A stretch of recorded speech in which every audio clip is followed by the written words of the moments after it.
Assalamualaikum warahmatullahi wabarakatuh. Di sini kami dari kelompok 3 Ekonomi Syariah 4B akan mempresentasikan materi dengan judul Pertumbuhan Ekonomi dan Transformasi Struktural. Sebelumnya, perkenalkan anggota kelompok kami. Yang pertama, Siti Suwaida, Syahna Akhimil Lailia, Yola Indri Vitaloka, Dian Eka Pratiwi, Intan Nur Lailatur, dan Taufik Badaruszaman. Nah, nantinya di dalam pertumbuhan ekonomi akan juga dibahas yang pertama terkait dengan konsep dan cara penghitungan, kemudian sumber-sumber pertumbuhan, yang ketiga analisis empiris, dan prospek pertumbuhan ekonomi ke depan. Baik, kita mulai diskusi hari ini. A. Pertumbuhan ekonomi. Pembangunan ekonomi merupakan salah satu bagian penting dari pembangunan nasional yang bertujuan untuk meningkatkan kesejahteraan masyarakat. Pertumbuhan ekonomi yang tinggi dan berkelanjutan merupakan kondisi utama atau suatu keharusan bagi kelangsungan pembangunan ekonomi dan peningkatan kesejahteraan. Selain pertumbuhan, proses pembangunan ekonomi juga akan membawa dengan sendirinya suatu perubahan yang mendasar di dalam struktur ekonomi. Dari sisi permintaan agregat, perubahan atau yang dimaksud dengan pendalaman struktur ekonomi terjadi terutama didorong oleh peningkatan pendapatan. Dan pada gilirannya membawa perubahan selera masyarakat yang terrefleksi dalam perubahan pola konsumsinya. Sedangkan dari sisi penawaran agregat, faktor-faktor pendorong utama adalah perubahan atau kemajuan teknologi, peningkatan kualitas sumber daya manusianya, dan penemuan material-material baru untuk produksi. Yang pertama yaitu konsep dan cara perhitungan. Adapun pengertian pertumbuhan ekonomi. Pertumbuhan ekonomi atau economic growth bisa diartikan sebagai perkembangan kegiatan dalam perekonomian yang menyebabkan barang dan jasa yang diproduksi dalam masyarakat itu bertambah dan kemakmuran masyarakat itu meningkat. Karena jumlah penduduk bertambah setiap tahun yang dengan sendirinya kebutuhan konsumsi sehari-hari juga akan bertambah setiap tahunnya. Dalam pemahaman ekonomi makro, pertumbuhan ekonomi merupakan penambahan PDB atau produk domestik bruto itu yang berarti peningkatan pendapatan nasional. Pertumbuhan ekonomi yang tinggi itu bersifat berkelanjutan yang merupakan kondisi utama atau suatu keharusan bagi kelangsungan pembangunan ekonomi dan peningkatan kesejahteraan. Sebagai contohnya yaitu semakin banyak masyarakat, maka semakin banyak kebutuhan yang perlu dipenuhi. Oleh karenanya, jika kebutuhan banyak yang harus dipenuhi, maka diperlukan suatu pertumbuhan ekonomi yang tinggi bagi sebuah negara untuk memenuhi kebutuhan masyarakat yang terkait. Dalam arti sempit, PN yaitu pendapatan nasional, sedangkan dalam arti luas, PN dapat merujuk ke PDB atau produk domestik bruto. Perhitungan PN diawali dengan perhitungan PDB. Lalu di sini ada hubungan antara PDB dan PN itu bisa dijelaskan melalui beberapa persamaan sederhana, yaitu PNB atau produk nasional bruto itu didapatkan dari produk domestik bruto ditambah dengan pendapatan neto atas faktor luar negeri. Lalu PNN didapatkan dari PNB dikurangi dengan depresiasi. Lalu PN didapatkan dari PNN dikurangi dengan pajak tak langsung neto. Jika tiga persamaan di atas itu digabungkan, maka didapat persamaan berikut. PDB sama dengan PN ditambah TL ditambah depresiasi dikurangi dengan F, atau pajak nasional didapatkan dari produk domestik bruto ditambah dengan pendapatan neto atau faktor luar negeri, atau juga dapat dari depresiasi dikurangi dengan pajak tak langsung neto. PDB ini dapat diukur dengan 3 macam pendekatan, yaitu yang pertama pendekatan produksi, yang kedua yaitu pendekatan pendapatan, dan yang ketiga yaitu pendapatan pengeluaran. Yang pertama, menurut pendekatan produksi, PDB ini merupakan jumlah nilai output atau NO dari semua sektor ekonomi atau lapangan usaha. Menurut BPS atau Biro Pusat Statistik ini membagi ekonomi nasional itu ke dalam 9 sektor, yaitu pertanian, pertambangan dan penggalian, industri manufaktur, listrik, gas dan air bersih, bangunan, perdagangan, hotel dan restoran, pengangkutan dan komunikasi, keuangan, sewa dan jasa perusahaan, dan jasa-jasa. Lalu yang kedua yaitu pendekatan pendapatan. PDB ini merupakan jumlah pendapatan yang diterima oleh faktor-faktor produksi yang digunakan dalam proses produksi di masing-masing sektor. Itu seperti tenaga kerja, bisa berupa gaji atau upah, pemilik modal bisa berupa bunga atau hasil investasi, pemilik tanah bisa berupa hasil jual atau sewa tanah, dan pengusaha itu bisa berupa keuntungan bisnis atau perusahaan. Jadi semua pendapatan ini itu dihitung sebelum dipotong oleh pajak, penghasilan, dan pajak-pajak langsung lainnya. Lalu dalam pendekatan ini penghitungan produk domestik bruto ini juga mencakup penyusutan dan pajak-pajak tidak langsung atau neto. Oleh sebab itu, dalam pendekatan pendapatan, PDB merupakan jumlah dari nilai tambah bruto atau NTB dari ke-9 sektor tersebut. Lalu yang ketiga yaitu pendekatan pengeluaran. PDB adalah jumlah dari semua komponen dari permintaan akhir, yaitu pengeluaran konsumsi rumah tangga dan lembaga swasta yang tidak berorientasi profit atau nirlaba.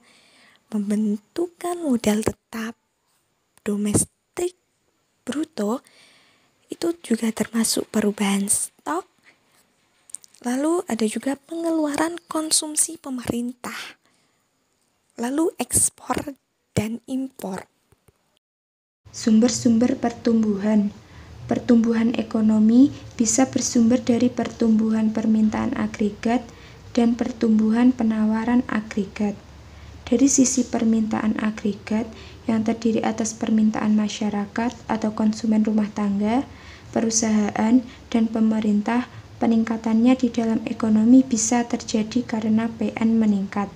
Seperti yang telah dijelaskan sebelumnya, sisi permintaan agregat atau penggunaan PDB terdiri atas 4 komponen, yaitu konsumsi rumah tangga, investasi atau termasuk perubahan stok, konsumsi atau pengeluaran pemerintah, dan ekspor neto atau ekspor barang dan jasa minus impor barang dan jasa. Sisi permintaan agregat di dalam suatu ekonomi bisa digambarkan dalam suatu model ekonomi makro sederhana sebagai berikut. Persamaan ke-1 menggambarkan keseimbangan antara penawaran agregat atau total output atau PDB dan permintaan agregat yang terdiri atas 4 komponen tersebut. Persamaan kedua adalah besarnya konsumsi rumah tangga yang ditentukan oleh tingkat pendapatan dan faktor otonom atau tidak tergantung pada tingkat atau perubahan pendapatan. Huruf C kecil adalah koefisien konsumsi dengan nilai positif antara 0 dan 1, yang artinya semakin tinggi pendapatan, semakin besar pengeluaran konsumsi rumah tangga. Persamaan ketiga menunjukkan nilai atau jumlah investasi. Misalnya dalam jumlah proyek sangat ditentukan oleh tingkat suku bunga di dalam negeri, selain juga oleh sejumlah faktor-faktor lain yang bersifat otonom.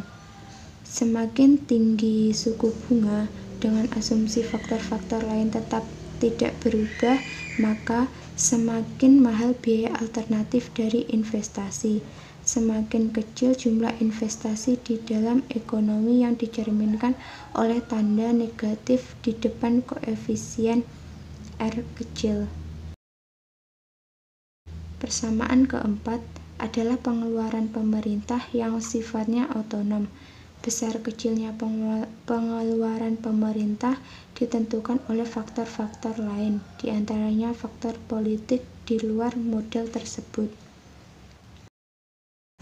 Demikian juga dengan persamaan kelima, karena Indonesia adalah negara kecil dilihat dari pangsa perdagangan luar negerinya di dalam jumlah volume perdagangan dunia, maka pertumbuhan ekspor Indonesia lebih ditentukan oleh faktor-faktor eksternal di luar pengaruh Indonesia, seperti permintaan di negara-negara tujuan ekspor.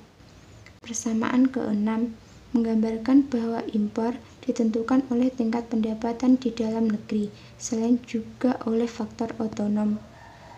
Semakin tinggi pendapatan masyarakat di Indonesia, semakin besar permintaan pasar dalam negeri terhadap impor, yang terdiri atas barang dan jasa untuk keperluan konsumsi dan kegiatan proses produksi di dalam negeri. Dari sisi penawaran agregat, pertumbuhan output bisa disebabkan oleh peningkatan volume dari faktor-faktor produksi yang digunakan, seperti faktor tenaga kerja, modal, tanah, yang khususnya penting bagi sektor pertanian, dan faktor energi. Pertumbuhan output juga bisa didorong oleh peningkatan produktivitas dari faktor-faktor tersebut. Yang selanjutnya adalah analisis empiris. Analisis empiris dibagi menjadi 3, yaitu yang pertama, pertumbuhan PDB dan PN per kapita. Selama periode 1950 hingga 1965, Indonesia dilanda gejolak politik dalam negeri dan pemberontakan-pemberontakan di banyak daerah, seperti Sumatera dan Sulawesi. Dalam hal ini dapat dijelaskan bahwa kondisi perekonomian Indonesia selama Orde Baru sangat buruk. Walaupun sempat mengalami pertumbuhan hingga laju rata-rata per tahun sampai 7% selama dekade 1950-an, dan setelah itu turun drastis menjadi rata-rata per tahun hanya 1,9% atau bahkan nyaris stagflasi selama tahun 1965 sampai 1966. Pada tahun 1965 dan 1966, laju pertumbuhan ekonomi atau produk domestik bruto masing-masing hanya sekitar 0,5% dan 0,6%. Setelah rezim Orde Lama tumbang diganti oleh rezim Orde Baru yang dipimpin oleh Presiden Soeharto, kondisi perekonomian Indonesia mulai berangsur-angsur membaik dan dalam waktu yang relatif singkat pulih sepenuhnya dan tumbuh pesat. Keberhasilan ini dianggap banyak kalangan sebagai prestasi paling besar dari pemerintahan Orde Baru di bawah kepemimpinan Presiden Soeharto. Dalam hal ini dapat diukur dengan sejumlah indikator ekonomi makro, yang diantaranya yang umum digunakan adalah laju pertumbuhan PDB per tahun.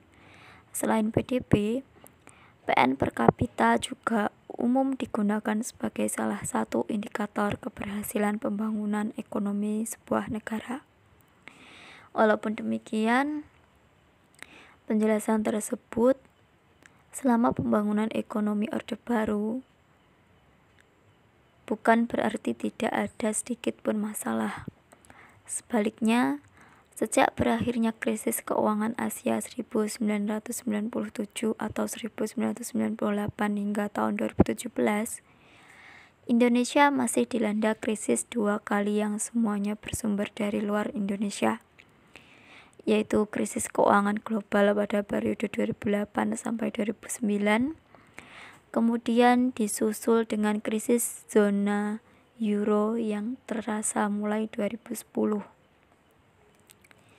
Selama 2 krisis tersebut, ekonomi Indonesia tetap tumbuh positif walaupun laju pertumbuhan rata-rata per tahun sejak tahun 2000 hanya 5%. Krisis-krisis tersebut tidak mengganggu pertumbuhan PN per kapita Indonesia.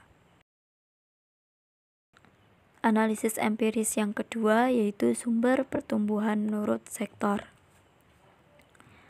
Secara agregat pada 2 digit yang dikelompokkan dalam statistik internasional berbeda dengan pengelompokan dari sumber BPS.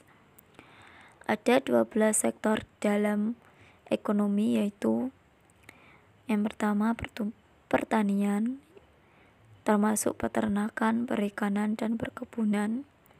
Yang kedua pertambangan dan penggalian. Yang ketiga industri pengolahan.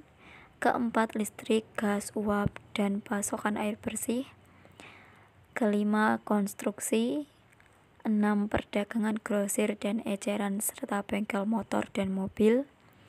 Ketujuh akomodasi dan kegiatan-kegiatan jasa makanan. Yang kedelapan transportasi dan penyimpanan. Yang ke-9 informasi dan komunikasi. Yang 10 keuangan dan asuransi. 11 perumahan dan 12 lainnya. Dan selanjutnya sektor-sektor tersebut dikelompokkan ke 3 kelompok besar, yaitu pertanian, industri, dan jasa-jasa. Kemudian yang terakhir analisis empiris adalah sumber pertumbuhan menurut pengeluaran. Di sini dijelaskan bahwa dilihat dari sisi anggaran dasar, komponen pengeluaran konsumsi rumah tangga atau C, Indonesia merdeka hingga saat ini adalah bagian terbesar PDB dari sisi pengeluaran.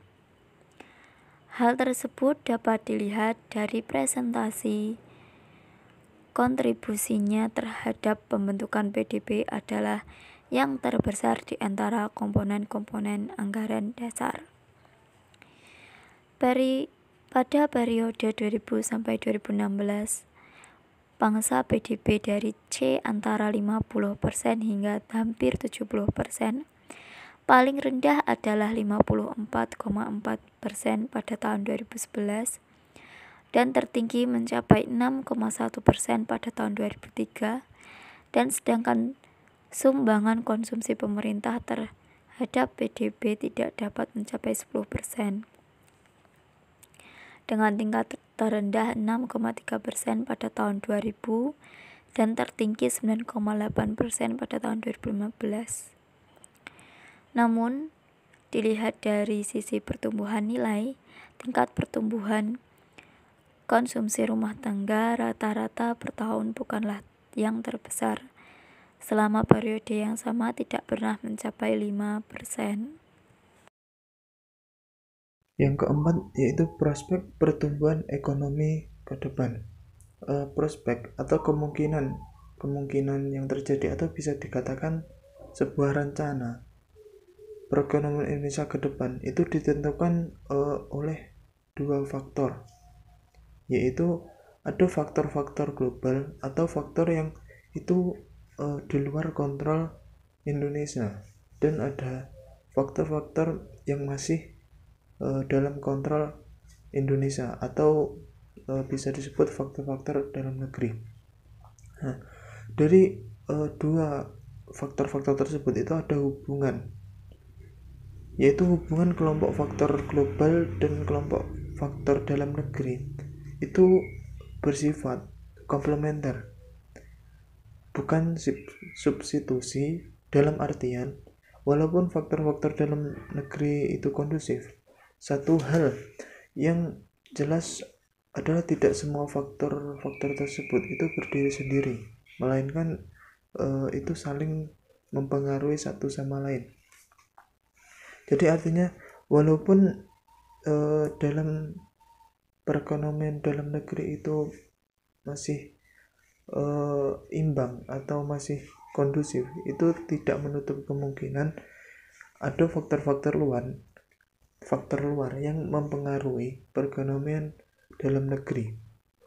2 tahun terakhir ini banyak kejadian-kejadian yang itu mempengaruhi dan merubah sedikit jalannya perekonomian global.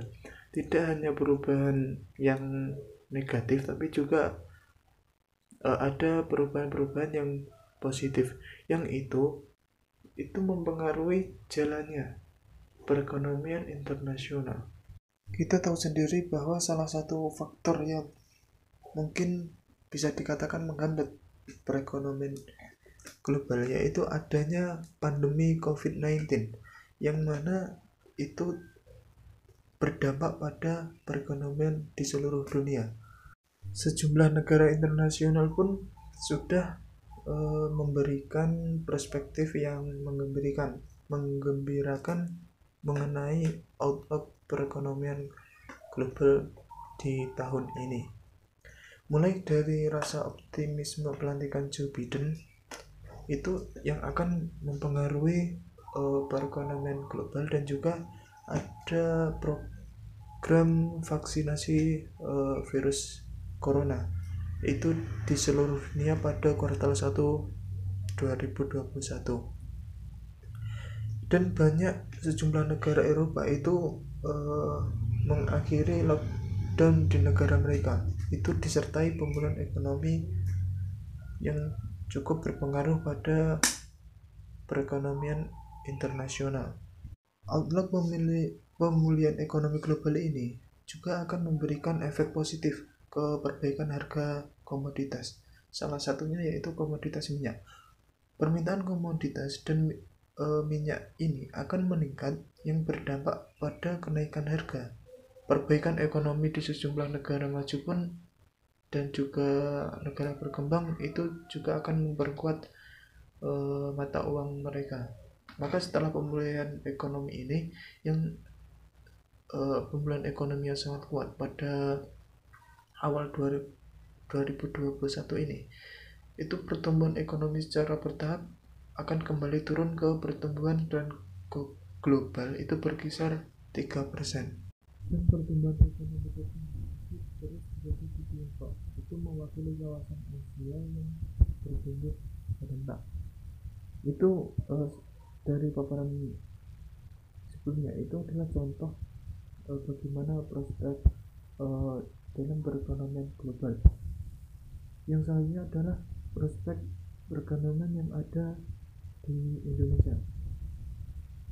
Menteri Keuangan Sri Mulyani itu memproyeksikan pertumbuhan ekonomi pada tahun 2020 kemarin itu berkisar minus 1,7% hingga minus 2,2%. Yaitu kemudian pertumbuhan ekonomi dari pemerintah tersebut tak berbeda dengan lembaga internasional. Pertumbuhan ekonomi di Indonesia tahun 2021 itu ya juga masih akan dibayang-bayangi oleh dampak pandemi COVID-19, yang mana pandemi ini sangat berdampak pada perekonomian di Indonesia. Namun sebagian orang banyak yang menaruh harapan itu karena adanya vaksin COVID itu sebagai game change yang utama.